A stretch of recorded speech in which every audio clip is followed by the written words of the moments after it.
Hello students, आज हम लोग क्लास 10th का फर्स्ट चैप्टर स्टार्ट करने जा रहे हैं जिसका नेम है chemical equation and chemical reaction. तो chemical reaction and chemical equation, तो फर्स्ट ऑफ ऑल कि केमिकल रिएक्शन क्या होती है एंड केमिकल इक्वेशन क्या होती है। तो हम बात करेंगे सबसे पहले केमिकल रिएक्शन। तो केमिकल रिएक्शन एक वो प्रोसेस है जिसके अंदर new substance and new property formed हो। क्या मीनिंग है? The chemical reaction are the process in which the new substance and the new properties are formed. जब एक नया सब्सटेंस और जो बनने वाला सब्सटेंस है उसकी प्रॉपर्टी भी क्या हो, एक न्यू हो, तो ऐसे प्रोसेस को हम क्या कहते हैं? Chemical reaction.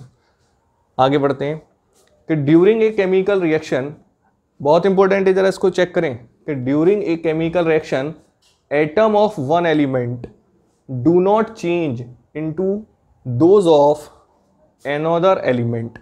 क्या मीनिंग है कि जब रिएक्शन स्टार्ट होती है, जब केमिकल रिएक्शन स्टार्ट होती है तो एटम चेंज नहीं होते। एटम चेंज नहीं होते मतलब अगर ऑक्सीजन है तो ऑक्सीजन ही रहेगा, कार्बन है तो कार्बन ही रहेगा, नाइट्रोजन है तो नाइट्रोजन रहेगा, et cetera. Meaning atom change नहीं होता है, बल्कि क्या होता है, एटम का रीअरेंजमेंट हो जाता है। लिखा भी है आगे, only a rearrangement of atom take place in a chemical reaction। बहुत इंपॉर्टेंट है, दो बातें अब तक बात करी है हमने। फर्स्ट,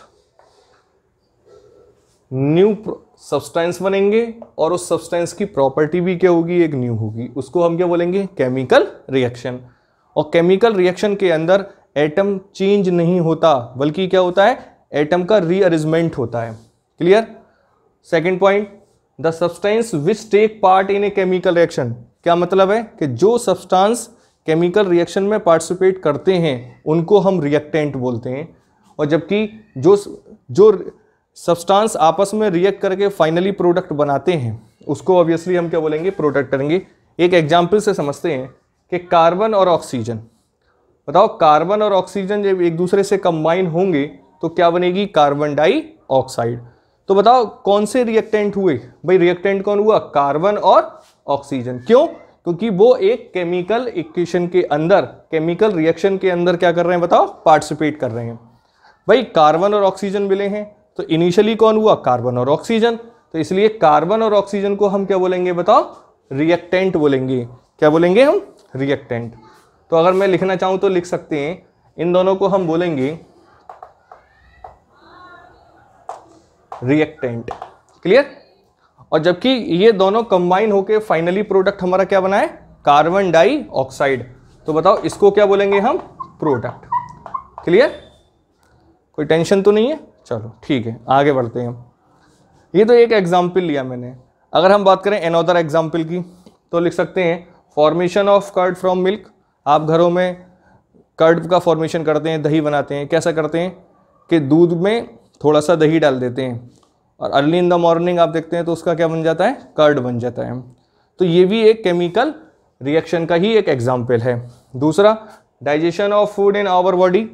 हम जो खाना खाते हैं तो उस खाने के अंदर क्या होता है? स्टार्च होता है, और वो स्टार्च जब हमारे स्टोमच के अंदर पहुंचता है तो उसकी वहाँ फर्मेंटेशन होने लगती है, और फर्मेंटेशन के बाद वो स्टार्च ग्लूकोज में कन्वर्ट हो जाता है, जिससे हमारी बॉडी को क्या मिलती है? एनर्जी मिलती है। तो सिंस मैं कह सकता हूँ कि जो हम फूड खाते हैं, जो भी हम खाना खाते हैं, उसका जो डाइजेशन होता है वो भी एक केमिकल रिएक्शन का ही एग्जाम्पल है। थर्ड बात करें, रस्टिंग ऑफ आयरन। कार्बन के ऊपर आपने देखा होगा रस्टिंग हो जाती है, जंग लग जाती है ब्राउन कलर की, तो वो भी एक केमिकल रिएक्शन का ही क्या है? एग्जाम्पल है। Burning of candle wax. आप घरों में मोमबत्ती वगैरह जलाते हैं तो मोमबत्ती जब हम बर्निंग उसका जलाते हैं तो वो भी क्या होता है? बताओ, कार्बन डाइऑक्साइड में चेंज हो जाता है। इसको हम आगे भी डिस्कस करेंगे। तो ये सभी एग्जाम्पल बताओ किसके हो गए? केमिकल रिएक्शन के।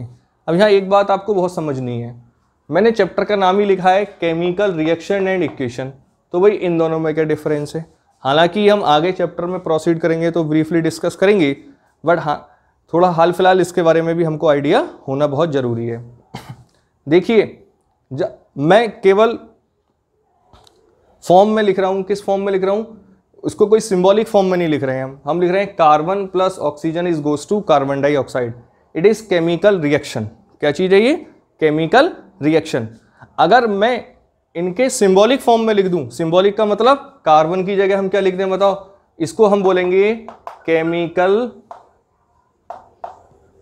रिएक्शन। क्लियर?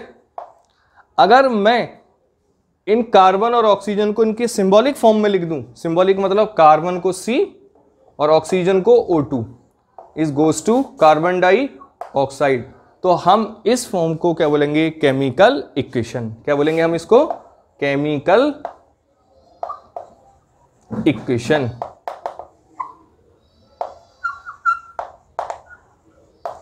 क्लियर? तो बहुत माइन्यूट सा डिफरेंस है कि अगर हम इस रिएक्शन में सिंबॉलिक फॉर्म में अगर लिखें तो उसको हम केमिकल इक्वेशन बोलते हैं। तो आई होप आपको समझ में आया होगा, कोई ज़्यादा बड़ी बात है नहीं। बताओ केमिकल रिएक्शन की क्या डेफिनेशन है? कि the process in which the new substance are form, और जो सब्सटेंस बनता है उसकी प्रॉपर्टी भी क्या होती है, एक नहीं होती है। हाँ, एक बात सुनो, यहाँ पे देखिए जरा इस डेफिनेशन से इस बात को चेक करें। बताओ कार्बन और ऑक्सीजन दो अलग सब्सटेंस हैं, कार्बन की अपनी अलग प्रॉपर्टी होगी और ऑक्सीजन की अपनी अलग प्रॉपर्टी होगी, बट जब दोनों एक दूसरे से कंबाइन हुए हैं तो बताओ हमको क्या मिला है? Carbon dioxide. जो कार्बन डाई ऑक्साइड मिला है इसकी प्रॉपर्टी कार्बन और ऑक्सीजन से क्या होगी? डिफरेंट होगी। तो बताओ पहली बात तो हमें यहाँ पे क्लियर हो गई कि जो सब्सटेंस बनते हैं उनकी प्रॉपर्टी भी क्या होती है बताओ? अलग होती है। तो सेंस यहाँ कार्बन डाइऑक्साइड की प्रॉपर्टी वो प्रॉपर्टी नहीं हो सकती जो कार्बन और ऑक्सीजन की होगी। अनदर हमने लिखा है the chemical reaction are the process in which the new substance are formed. देखिए हमने रिएक्टेंट में क्या लिया था? कार्बन और ऑक्सीजन, बट हमको मिला क्या है? Carbon dioxide. बताओ एक नया सब्सटेंस हमें मिला है या नहीं?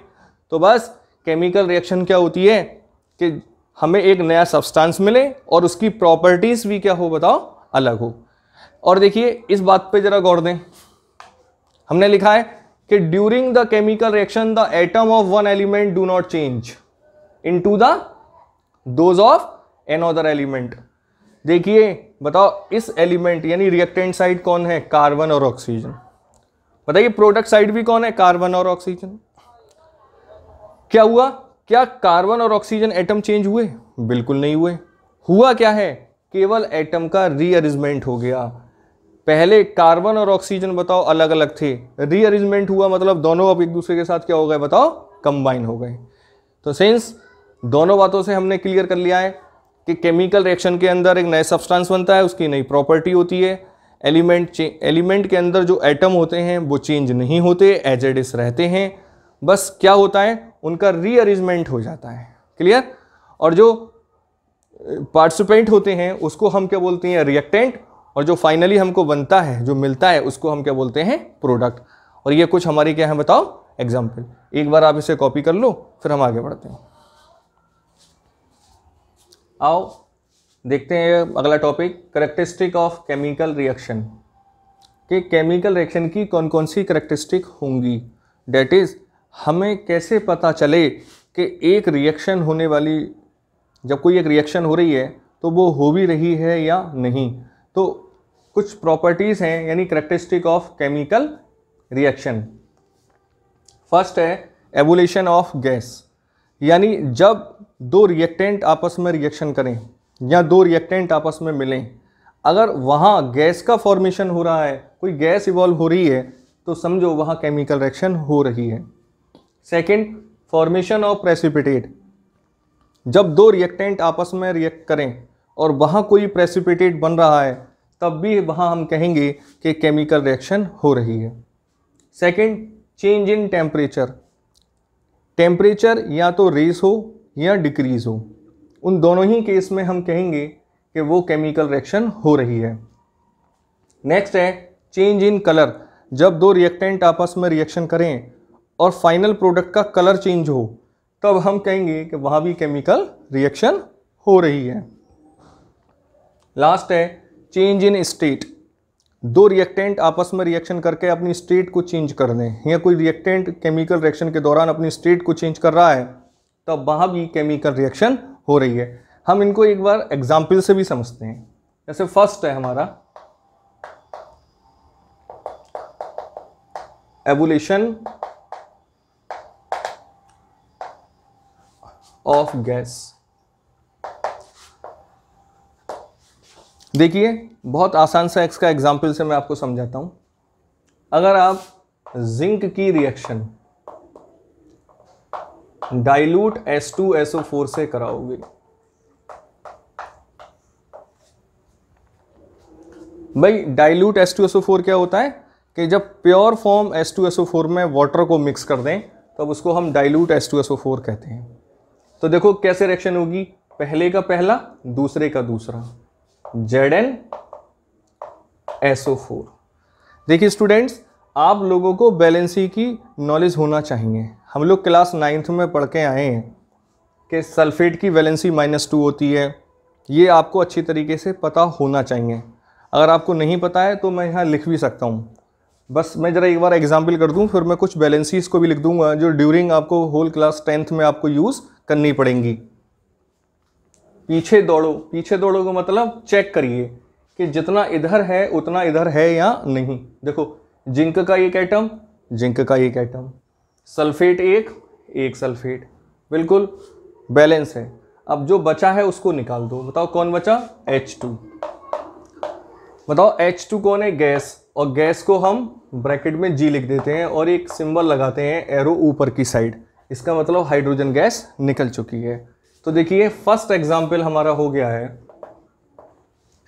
कि जब हम जिंक की रिएक्शन डाइल्यूट H2SO4 से कराएं तो जिंक सल्फेट बनता है और हाइड्रोजन गैस का एवोल्यूशन हो जाता है।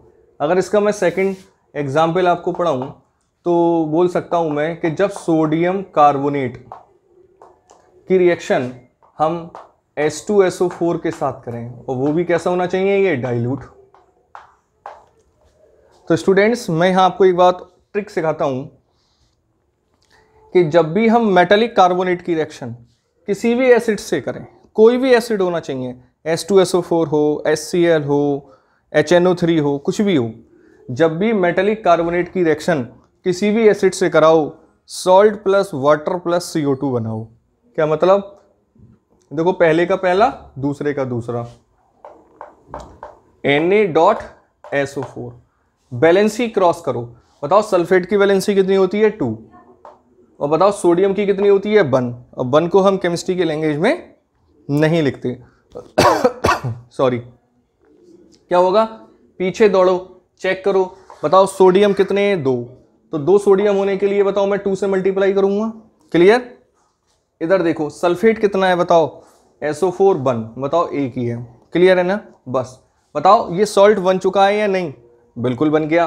अब बताओ मैंने अभी आपको क्या बताया कि जब भी किसी मेटालिक कार्बोनेट की रिएक्शन किसी भी एसिड से करो, salt plus water plus CO2 बनाओ। बताओ सॉल्ट बन चुका है ना। बस अब आप आंख मीच लो, वाटर प्लस CO2 लिख दो। बताओ कार्बन डाइऑक्साइड कौन होती है, गैस। तो बताओ फिर गैस का एवोल्यूशन होता है। तो सिंस मैं आपसे कहना क्या चाहता हूं, आप मेरी बात को समझो कि हमने कहा है कि कैरेक्टरिस्टिक ऑफ केमिकल रिएक्शन, कि हमें कैसे पता चले कि केमिकल रिएक्शन हो रही है। तो मैंने फर्स्ट क्या करा कि मैंने एक टेस्ट ट्यूब ली और उसमें मैंने डाइल्यूट H2SO4 ले लिया। ये कौन ले लिया, डाइल्यूट H2SO4। और मैंने क्या करा, एक पीस जिंक का लेके इसके अंदर क्या कर दिया, बताओ डाल दिया, लाइक दिस।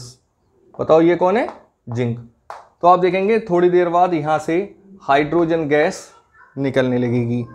अगर आप इसका प्रैक्टिकल करना चाहें लेबोरेटरीज में तो आप ऐसा करके, अगर यहाँ एक माचिस की तीली यहाँ पे लाओगे तो एक पॉप साउंड के साथ जलेगी। तो इससे क्लियर होगा कि हाँ निकलने वाली गैस कौन है, बताओ हाइड्रोजन गैस है। सिमिलर अगर आप ये वाला प्रैक्टिकल आप लेबोरेटरी में करना चाहें तो इसके लिए भी आप क्या करें, एक टेस्ट ट्यूब ले लीजिए। उस टेस्ट ट्यूब के अंदर थोड़ा सा क्या ले लो आप, सोडियम कार्बोनेट ले लो। क्लियर। और इसके अंदर थोड़ा सा आप क्या डालोगे, H2SO4। तो आप देखेंगे तुरंत कार्बन डाइऑक्साइड गैस ऊपर की ओर आने लगेगी।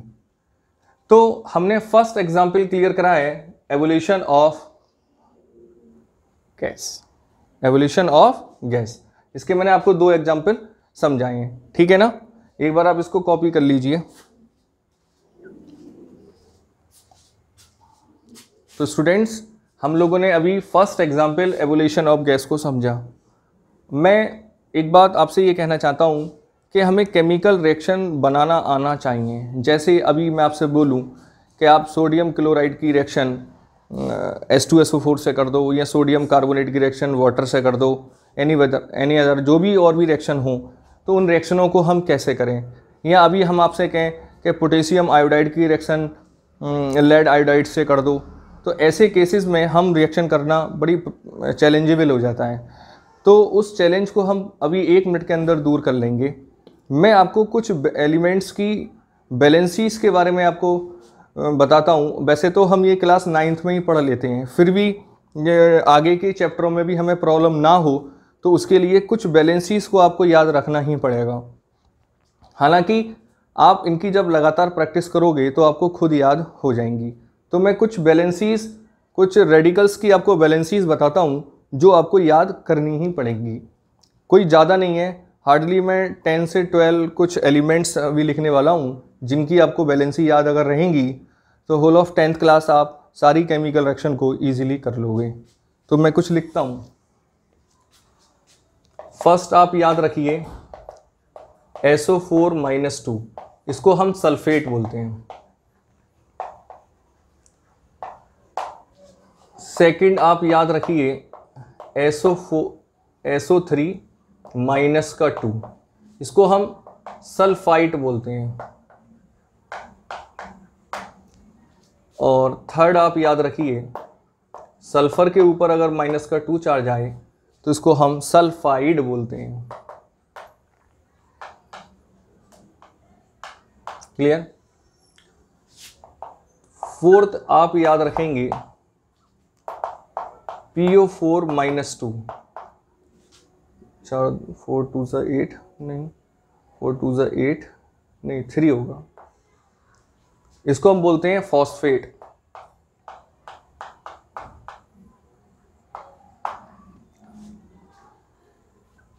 फिफ्थ याद रख लीजिए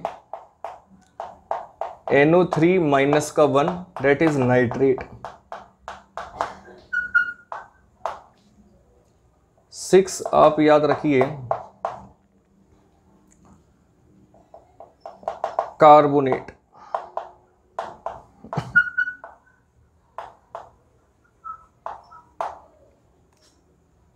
7 आप रखिए याद OH-1, दैट इज हाइड्रोक्साइड।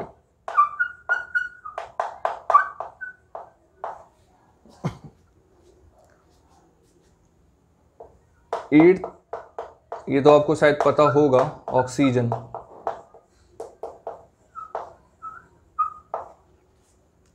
ये तो कुछ नेगेटिव बैलेंसीज रही, हालांकि आपका क्लास 10th में इतने से काम चल जाएगा। अगर इसके अलावा और कुछ आएंगी तो हम चैप्टर के दौरान उसको देख लेंगे। कुछ मेटल की भी आपको बैलेंसीज याद रखनी पड़ेंगी। देखिए 8th 9th, देखिए सोडियम +1 होता है, ये सोडियम है। शायद आपको एलिमेंट के नाम तो याद होंगे ही, डेट इज मैग्नीशियम +2। 11th आप याद रखिए एल्युमिनियम +3। 12th में आप याद रखें अमोनियम, ये इंपॉर्टेंट है, ये आपको बीच में यूज करना आना चाहिए। इसको बोलते हैं हम ammonium.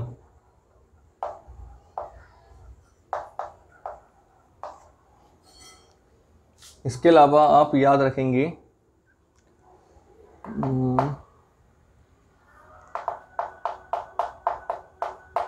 All halogens, that is fluorine, chlorine, bromine और आयोडीन। इन सबको हम क्या बोलते हैं? हेलोजन। जब मैं पीरियोडिक टेबल पढ़ाऊंगा तो वहां और इसको डिस्कस करेंगे। बस आप ये सफिशेंट हैं, आप इनको इतना कर लीजिए तो आपकी क्लास 10th की लगभग सब, हाँ थोड़ी सी और रह गई एक,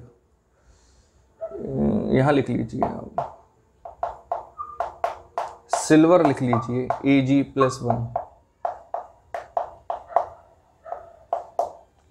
क्लियर? तो आप अगर ये लगभग 14 हो गए हैं, 14 रेडिकल्स की अगर आप बैलेंसी याद रख लोगे तो मैं आपको लगभग क्लास 10th की सभी केमिकल रिएक्शन इजीली याद करा सकता हूँ। ठीक है ना? तो एक बार आप इनको कॉपी कर लीजिए, ये आपके लिए बहुत यूज़फुल हैं। हालांकि आपको अभी शुरू में लग रहा होगा अरे सर इतनी बैलेंसी हम कैसे याद रखेंगे, बट आप जब बार बार इसकी प्रैक्टिस करोगे केमिकल रिएक्शन के थ्रू तो ये आपको बहुत इजीली याद हो जाएंगी। ठीक है ना? तो एक बार आप इसको कॉपी कर लीजिए, फिर हम नेक्स्ट करैक्टरिस्टिक की ओर बढ़ेंगे, that is formation of precipitate. आओ अब बात करते हैं अपने नेक्स्ट करैक्टरिस्टिक की ओर, that is formation of precipitate. Second है हमारा फॉर्मेशन ऑफ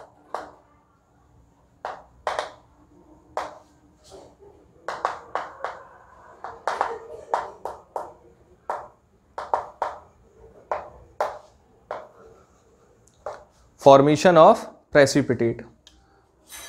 प्रेसिपिटेट का मीनिंग क्या है कि जब दो रिएक्टेंट को हम आपस में मिक्स करें और फाइनली प्रोडक्ट में कुछ नीचे की ओर कुछ बैठ जाए, दैट इज कुछ उसकी बॉटम पे कुछ बैठे, तो उसको हम बोलते हैं प्रेसिपिटेट। तो इसका क्या एग्जाम्पल है, आप फर्स्ट एग्जाम्पल देखें।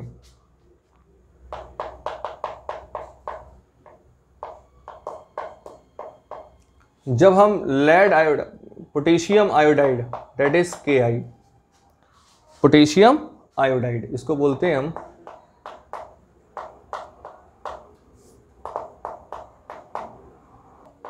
Potassium iodide.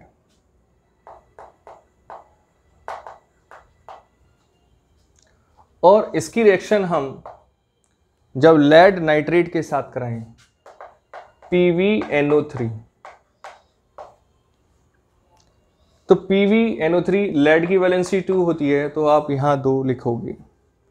तो आप यहां देखें तो इसकी केमिकल रिएक्शन जब आप करेंगे तो देखो स्टूडेंट्स, अभी यहाँ पे देखो आपको लेड एक नया एलिमेंट मिल गया। मैं आपको अभी बता देता हूँ, लेड की वैलेंसी +2 होती है। कितनी होती है? +2। क्लियर है ना? तो बस आप इसमें देखिए लगाइए, पहले का पहला, दूसरे का दूसरा की, और पोटेशियम की कितनी होती है? +1। तो इन दोनों एलिमेंट को भी आप अभी उसी टेबल में लिख लें, लेड की +2 होती है और पोटेशियम की +1 होती है। तो पहले का पहला, दूसरे का दूसरा, डॉट NO3। बताओ नाइट्रेट की वैलेंसी कितनी होती है? 1, अभी आपने सीखा है। और पोटेशियम की कितनी होती है? 1। तो जब दो वैलेंसी बराबर होती हैं तो हमने कोई क्रॉस वैलेंसी नहीं लगानी होती।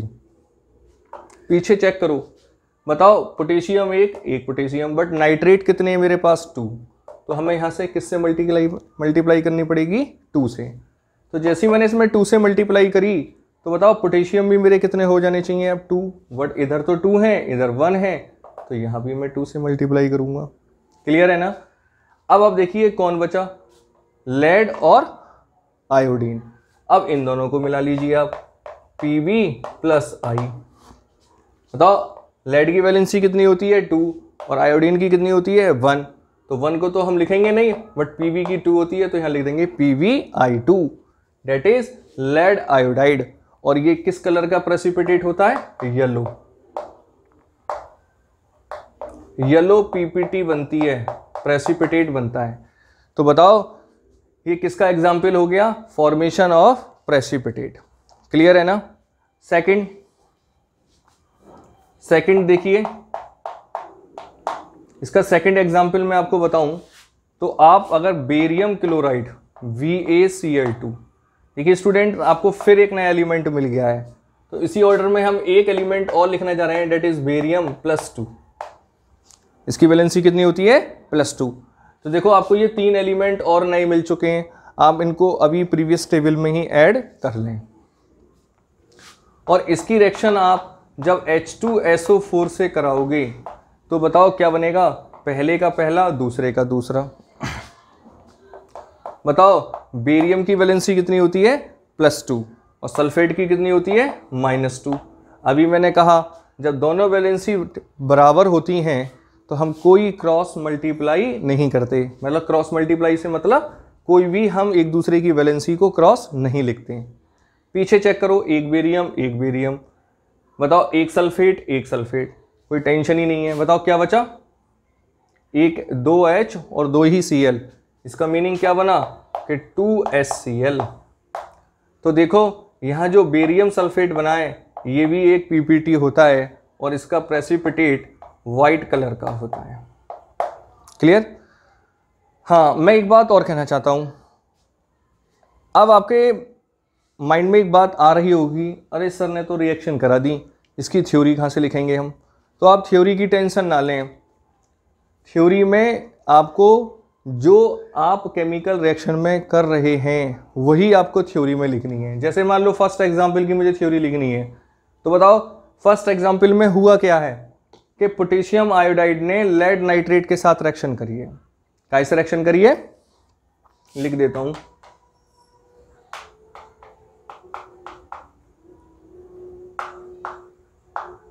तो हम बताओ इसके बारे में क्या लिखेंगे कि when the potassium iodide mixed या रिएक्ट विद लेड नाइट्रेट।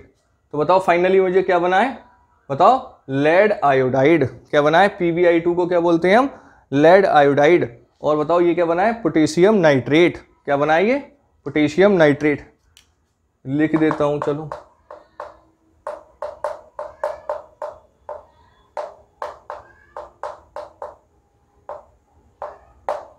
और क्या बना है बताओ, लेड आयोडाइड। तो हम लिख सकते हैं कि when the potassium iodide react with lead nitrate then the potassium nitrate and yellow PPT of lead iodide are formed. Clear है ना? कुछ नहीं है, जो आप केमिकल रिएक्शन कर रहे हैं उसी को आपको लिखना है। ध्यान दें, एग्जाम में आप 1% थ्योरी ना लिखें और रिएक्शन लिख देते हैं तब भी आपको मार्क्स पूरे मिलने हैं। अब इसका मीनिंग मेरा ये कहना नहीं है कि आप थ्योरी नहीं लिखोगे। जब हमारे पास टाइम की शॉर्टेज होती है तब तो ऐसा कर सकते हैं, बट एग्ज़ाम में हमारे पास सफिशेंट टाइम होता है।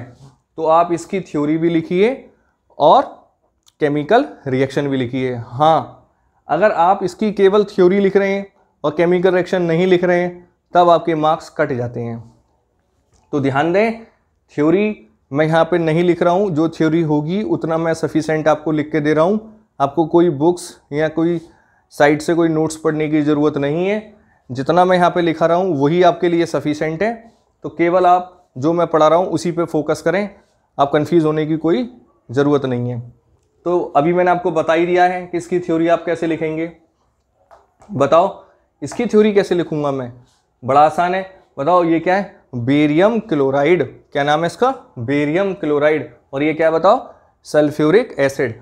तो लिखूंगा when the barium chloride react with sulphuric acid then the barium sulphate are obtained which is white precipitate.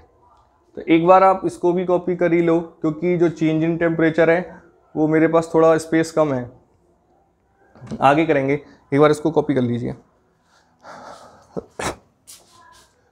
आओ अब बात करते हैं नेक्स्ट केमिकल करैक्टरिस्टिक। क्या नाम है, थर्ड, चेंज इन टेम्परेचर।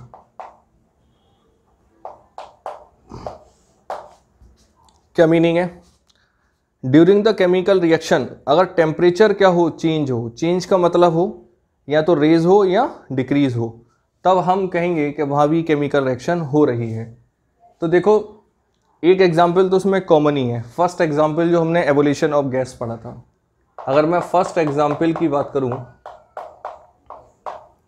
तो वही कि जिंक की रिएक्शन जब आप सल्फ्यूरिक एसिड से कराओगे, तो अभी ये केमिकल रिएक्शन तो हम पढ़ चुके हैं। क्या बनेगा, पहले का पहला दूसरे का दूसरा, ZnSO4 प्लस H2 गैस। अब आप सोच रहे होगे सर ने तो एग्जाम्पल दोबारा लिख दिया। हाँ बिल्कुल लिखा है। तो ये एग्जाम्पल आप 2 in 1 है। एवोल्यूशन ऑफ गैस में भी कर सकते हैं और चेंज इन टेम्परेचर में भी कर सकते हैं। कैसे? देखिए यहाँ पे गैस तो एवोल्यूशन हो ही रहा है, साथ ही साथ जब ये रिएक्शन होती है तो टेम्परेचर क्या हो जाता है, इंक्रीज हो जाता है। प्लस हीट यानी एनर्जी क्या होती है, एवोल्यूशन होती है, एनर्जी भी निकलती है। तो बताओ टेम्परेचर क्या हो जाएगा, इंक्रीज हो जाएगा। यहाँ टेम्परेचर क्या होता है बताओ, इंक्रीज हो जाता है। तो यहाँ पर टेम्परेचर क्या हो जाएगा, इंक्रीज हो जाएगा। क्लियर? इसका मैं दूसरा एग्जाम्पल भी आपको बताता हूँ, और दूसरा एग्जाम्पल तो आप लोगों ने घर में भी देखा होगा। शायद आपने देखा होगा चूने से पुताइयाँ होती थी पहले, अब तो नहीं होती, तो मॉडर्न ज़माना आ चुका है, अब तो तरह तरह के केमिकल कलर्स वगैरह आ रहे हैं। तो पहले हमारे टाइम में, शायद आपके टाइम में नहीं हो रहा हो, पहले हमारे टाइम में क्या होता था, चूने से पुताइयाँ होती थी। तो क्या करते थे, मार्केट से चूना लाए और उसको पानी में डाल दिया। तो यह आप देख सकते हैं मार्केट में अब भी मिलता है। तो जैसे ही आप वाटर में चूने को डालोगे तो तुरंत बहुत तेज़ी से हीट प्रोड्यूस होती है, यानी वो वाटर जो ठंडा होता है बहुत हीट हो जाता है और बहुत सारी गैसेस तो नहीं, स्टीम निकलती है ऊपर की ओर। तो बताओ वहाँ भी टेम्परेचर क्या हो रहा है बताओ, इंक्रीज हो रहा है। तो क्या होता है, जो लाइम होता है डेट इज कैल्शियम ऑक्साइड, इसको हम क्या बोलते हैं, लाइम। कायदे में इसको क्विक लाइम भी बोलते हैं। और इसकी रिएक्शन मैं वाटर से करता हूँ। तो वाटर को आप H.OH लिख लीजिए और लगाइए, पहले का पहला दूसरे का दूसरा। देखो आपको एक एग्जाम्पल और मिल चुका है, कैल्शियम।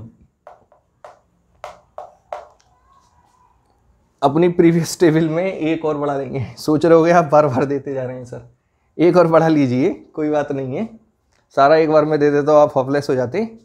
तो एक अपना रेडिकल और उस टेबल में 10th क्लास में आपको यूज करना पड़ेगा, डेट इज कैल्शियम। कैल्शियम की वैलेंसी कितनी होती है, +2। पहले का पहला दूसरे का दूसरा, तो क्या बनेगा बताओ, CaOH का होल ट्वाइस। क्यों भाई, ऐसा क्यों बताओ? कैल्शियम की वैलेंसी कितनी होती है, 2, और OH की कितनी होती है, -1। अभी लिखाया था आपने, तो 1 तो हम लिखेंगे नहीं बट 2 लिखेंगे। देखो एक बात और ध्यान दो, माइनस और प्लस का मतलब ये नहीं है वो -1 यहां लाऊंगा, आप केवल न्यूमेरिकल वैल्यू चेक करिए। यानी OH की होती तो -1 है, अब ऐसा नहीं है कि यहाँ -1 लिखूंगा, ऐसे नहीं, माइनस और प्लस से कोई मतलब नहीं है। और कैल्शियम की कितनी होती है, 2। तो बताओ क्या बन गया, ये कैल्शियम हाइड्रोक्साइड। अब जरा पीछे चेक करो, एक कैल्शियम, बताओ O कितने हो गए, 2, 1 और 1 2, H कितने हैं, 2, 1 और 1 2, ठीक है ना। तो ध्यान दो, अब हमारे पास कोई रिमेनिंग एलिमेंट नहीं है, तो हमारी रिएक्शन यही बन जाएगी। तो बताओ जो लाइम था वो वाटर से रिएक्शन करके, इसको क्विक लाइम बोलते हैं, क्विक लाइम। जो क्विक लाइम था वो कहाँ बन गया बताओ, कैल्शियम हाइड्रोक्साइड। इसको हम सेलेक्ट लाइम भी बोलते हैं, डेट इज भुजा चूना, ठीक है ना, जो आप पान वगैरह खाते हैं उस पर लगाता है, वो यही होता है। तो कैल्शियम हाइड्रोक्साइड। अब जैसे ही क्या होगा, हमने लाइम को वाटर के अंदर जब जैसे ही हमने डाला था तो क्या निकली थी, बहुत सारी हीट निकली थी। तो प्लस क्या निकलेगी बताओ, हीट। क्लियर? तो ये भी टेम्परेचर को क्या कर रही है बताओ, इंक्रीज कर रहा है। क्लियर है ना। चलो इसका थर्ड एग्जांपल और देख लीजिए, एक लास्ट। जब आप barium hydroxide that is BaOH का होल ट्वाइस, इसको क्या बोलते हैं हम, बेरियम हाइड्रोक्साइड। देखो नाम आपको आना चाहिए। देखो कैल्शियम और ऑक्सीजन को क्या बोलते हैं, ऑक्साइड, कैल्शियम ऑक्साइड। अब देखो इसको क्या बोल रहे हैं हम, बेरियम, और OH को क्या बोलते हैं, हाइड्रोक्साइड। तो इसका नाम क्या हो गया, बेरियम हाइड्रोक्साइड। आई होप आप क्लास 9th में ये केमिकल फार्मूले बनाने सीख लिए होंगे और आपको आना चाहिए। अगर नहीं आता है तो एक बार आप बुक पढ़ लीजिए, फिर भी मैं आपको बता देता हूँ। बताओ बेरियम की वैलेंसी कितनी होती है, +2। OH की कितनी होती है, -1।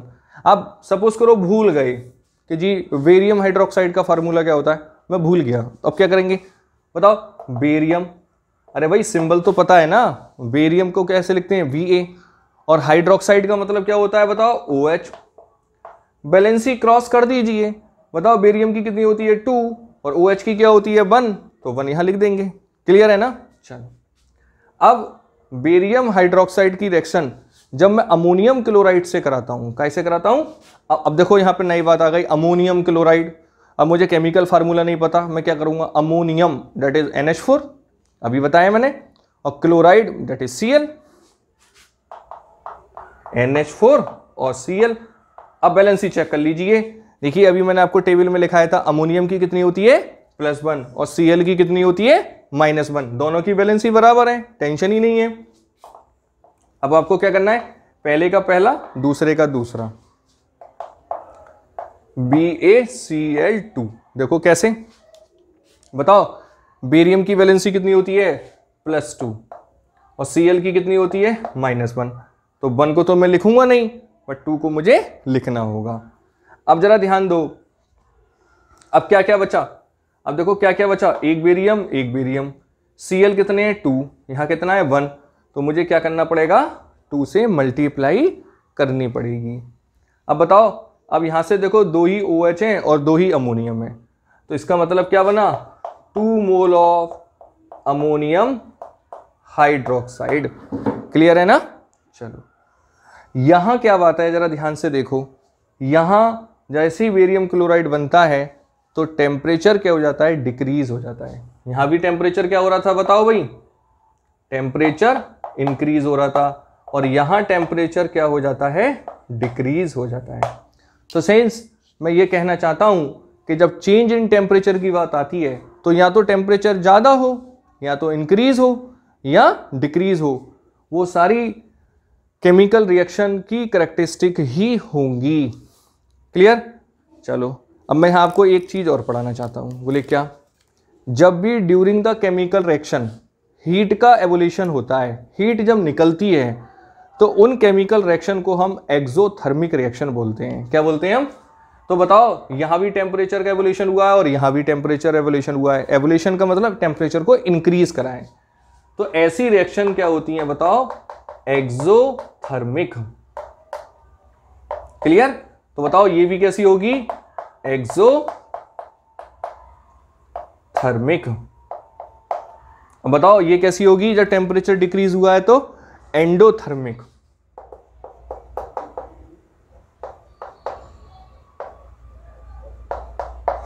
बात मेरी समझ में आती है ना। जिन रिएक्शन में टेम्परेचर इंक्रीज होता है हम उनको एक्सोथर्मिक बोलते हैं, और जिसमें डिक्रीज होता है उसको हम एंडोथर्मिक रिएक्शन बोलते हैं। अब शायद आपके दिमाग में एक बात आनी चाहिए या आ गई होगी, आप तो खैर स्मार्ट बच्चे हो, आपके दिमाग में तो आ गई होगी, क्या कि हमें कैसे पता चले कि टेम्परेचर इंक्रीज हो रहा है या डिक्रीज हो रहा है।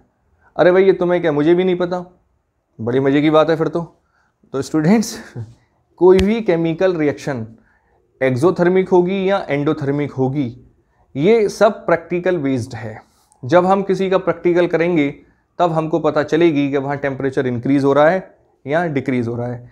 अभी मैंने आपको इस रिएक्शन के बारे में आपको बताया था, इस रिएक्शन के बारे में आपको मैंने बताया था कि क्विक लाइम, कि ये हमने प्रैक्टिकल कराया है भाई। जब लाइम को हम वाटर में डालते हैं तो हीट इवॉल्व हो रही है, मैंने आपको बता दिया एक्सोथर्मिक होती है। तो आप इस बात की टेंशन ना लें कि हमें रिएक्शन कैसे पता चलेगी, और मैं जो एग्जाम्पल बता रहा हूँ एग्जाम में भी यही आएगा, इसके अलावा नहीं आएगा। तो आप जरा दिमाग में ये लॉजिक ना लगाएं, अरे सर ने तो 3 एग्जाम्पल पढ़ाए हैं, एग्जाम में चौथा आ गया तो हम क्या करेंगे, बिल्कुल नहीं आएगा।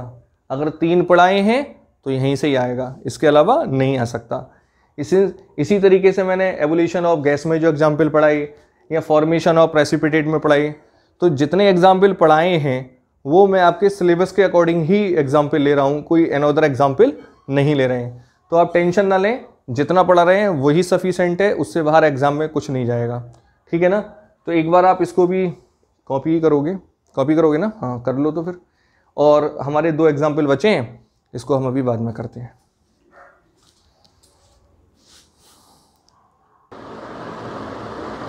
आओ अब बात करते हैं चेंज इन कलर। तो कुछ केमिकल रिएक्शन की कैरेक्टरिस्टिक हम चेंज इन कलर से डिटरमाइन करते हैं। क्या मीनिंग है कि जब हम किन्हीं 2 सब्सटेंस को आपस में मिलाएं और मिलाने पे फाइनल प्रोडक्ट का अगर कलर चेंज हो जाए तो वो भी एक केमिकल रिएक्शन की कैरेक्टरिस्टिक है। जैसे मैंने इसमें 2 एग्जाम्पल लिख रखे हैं। पहला एग्जाम्पल आपका क्या है मैं आपको बता देता हूँ। लेबोरेटरी में आप कभी जाएं तो आपको पता चलेगा potassium permanganate that is KMnO4 purple colour का होता है। अगर उस पर्पल कलर में जैसे आप यहाँ आप समझ सकते हैं, एक मेरे पास बीकर है और उसके अंदर मेरा पोटेशियम परमैंगनेट है। क्या है बताओ? पोटेशियम परमैंगनेट, इसको हम KMnO4 से बोलते हैं, ठीक है ना। और इसका कैसा कलर होता है? Purple colour. और इसके अंदर मैं जैसे ही सिट्रिक एसिड क्या मिला दूं? सिट्रिक एसिड, तो इसका पर्पल कलर डिसअपीयर्ड हो जाएगा, डेट इज ये कलरलेस हो जाएगा। तो ये एक केमिकल रिएक्शन की क्या होगी बताओ? कैरेक्टरिस्टिक होगी।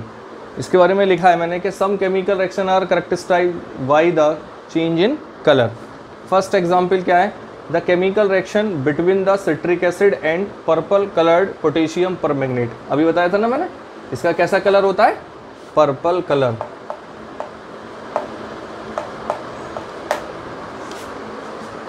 Solution is characterized by the change in color from purple to colorless।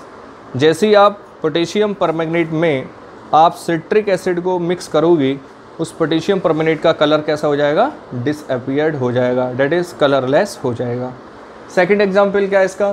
कि the chemical reaction between the sulphur dioxide, जैसे ही sulphur dioxide gas and the acidified the potassium dichromate. देखिए potassium dichromate, potassium dichromate का formula आप लिखना चाहें तो मैं यहाँ लिख सकता हूँ K2Cr2O7। देखिए Cr2O7, आपको कोई केमिकल फार्मूला इसकी याद करने की ज़रूरत नहीं है। इस करेक्टरिस्टिक को आप एज ए थ्योरी ही लिखेंगे, है ना, बस एज ए इंफॉर्मेशन आपको मैं लिख देता हूँ। क्या करेंगे आप कि जब एसिडिफाइड पोटेशियम डाइक्रोमेट में आप सल्फर डाइऑक्साइड गैस को जैसी पास करोगे तो उसका जो ऑरेंज कलर है वो कैसा हो जाएगा? ग्रीन। ज़रा आप इसको प्रैक्टिकली समझ लीजिए, थोड़ा सा मैं इसको मैं रफ कर लूँ, शायद आपने कॉपी कर लिया होगा, कर लो चाहे एक बार, ठीक है ना। चलो मिक्स साफ़ कर देता हूँ इसमें, ठीक है। आप क्या करें, एक बीकर ले लीजिए और उसके अंदर आप पोटेशियम डाइक्रोमेट ले लो। क्या ले लिया आपने? ये potassium dichromate, that is K2Cr2O7, और इसमें कुछ ड्रॉप एसिड की डाल दीजिए। सल्फ्यूरिक एसिड डाल दो, HCl डाल दो, कोई सा भी एसिड 2-3 ड्रॉप्स डाल दीजिए।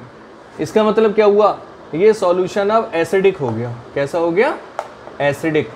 तो हम बोलेंगे एसिडिक पोटेशियम डाइक्रोमेट, और इसका कलर जो होता है वो ऑरेंज कलर होता है।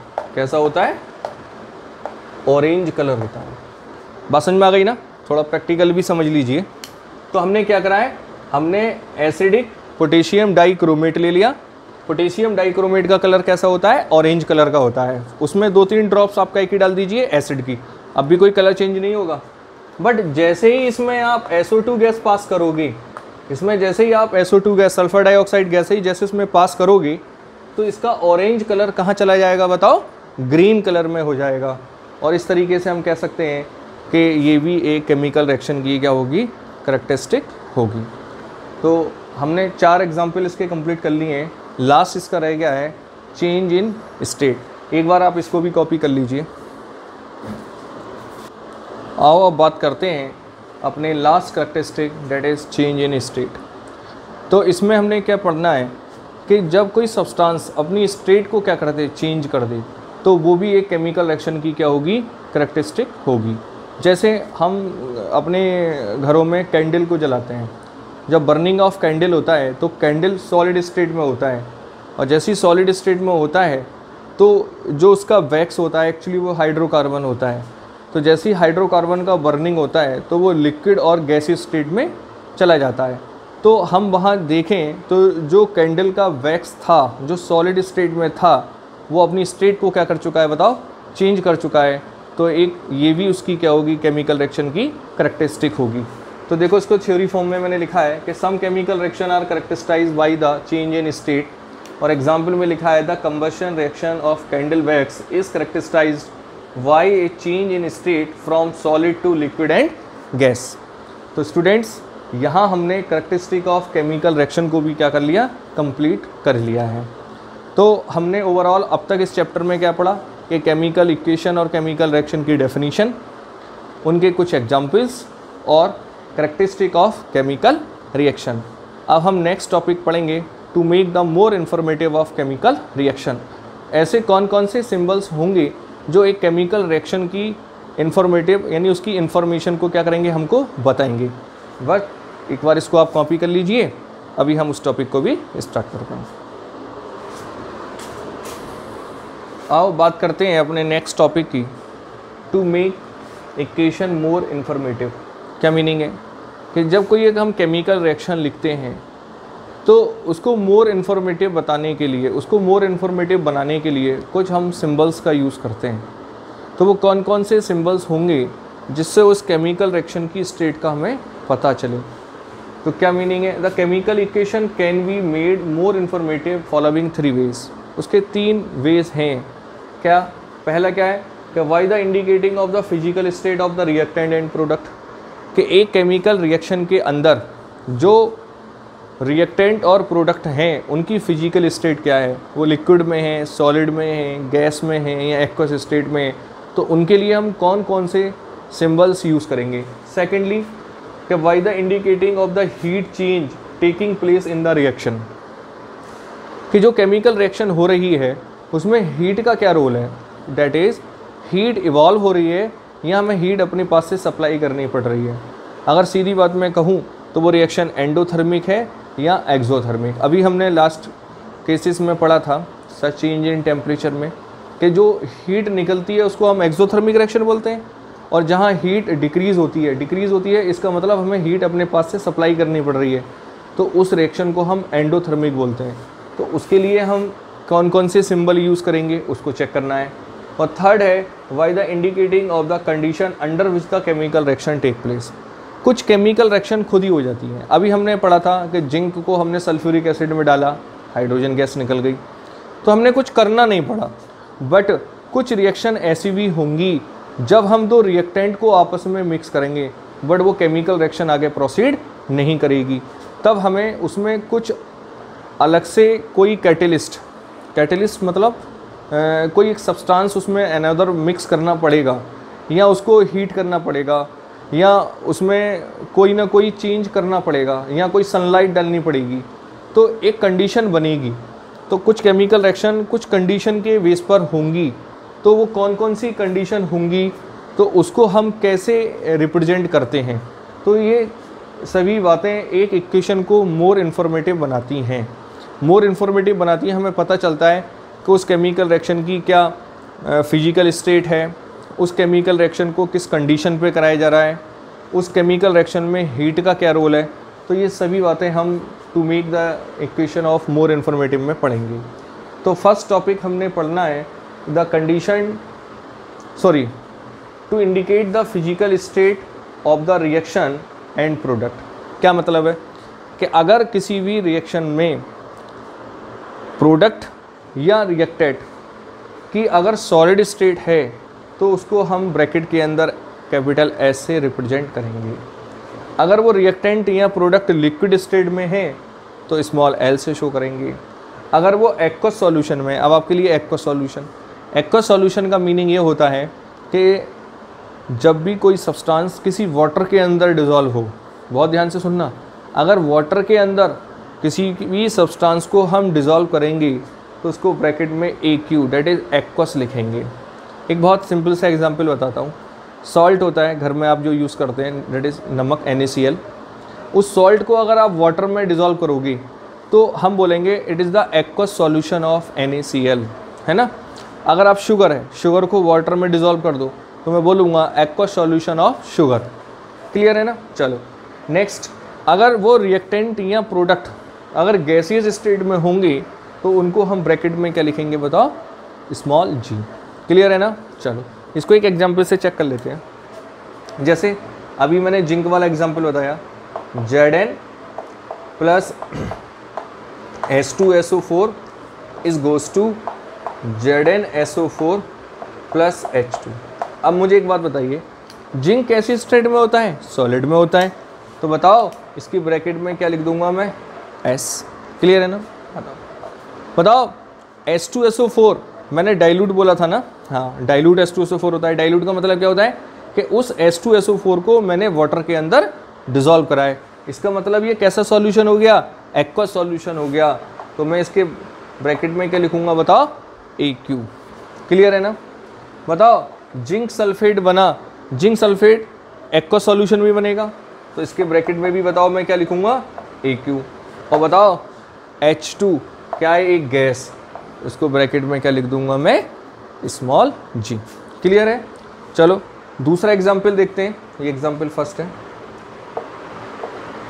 Calcium hydroxide. अगर कैल्शियम हाइड्रोक्साइड में अगर मैं CO2 गैस पास करूं तो कैल्शियम कार्बोनेट बनता है। क्लियर, कैल्शियम कार्बोनेट बनेगा और प्लस वाटर बनेगा, है ना। अब ये टेंशन ना लो, तो ये रिएक्शन कैसे होगी वो हम बाद में सीख लेंगे, उसकी आप टेंशन ना लें। अब बताओ कैल्शियम हाइड्रोक्साइड क्या होता है, ये तो एक्वस सॉल्यूशन है, वाटर के अंदर डिसॉल्व होगा। तो बताओ इसके ब्रैकेट में हम क्या लिखेंगे, AQ।